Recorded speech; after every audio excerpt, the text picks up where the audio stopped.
Il-Bord tal-Awtorità tal-Ippjanar irrifjuta applikazzjoni għal bini ta' dar tal-anzjani f'Barriera f'Wietomor, limiti ta' San Ġwan.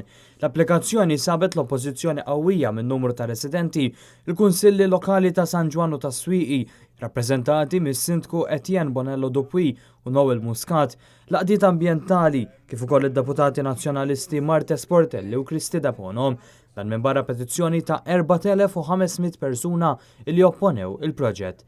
Fl-aħħar ġimgħat l-Oppożizzjoni għamlet pressjoni qawwija fil-Parlament dwar dan il-każ fejn kienet elenkata l-importanza li Wietomor ikun salvat minn dan il-proġett.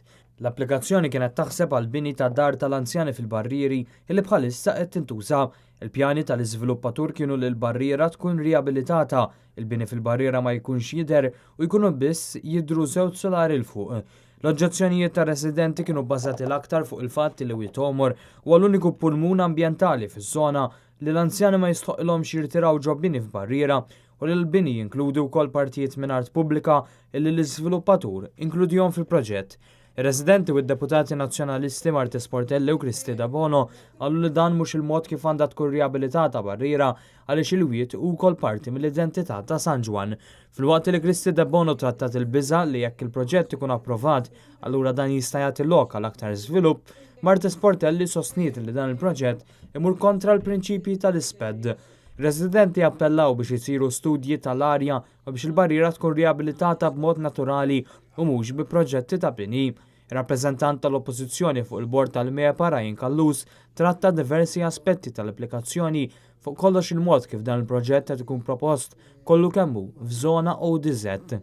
Iċ-Chairman tal-Awtorità tal-Ippjanar Vincent Cassar kien kritiku għal diversi aspetti tal-proġett u sostna li d-disinn mhux integrat mal-ambjent tal-madwar waqt li l-iżviluppatur integra art pubblika fil-pjani.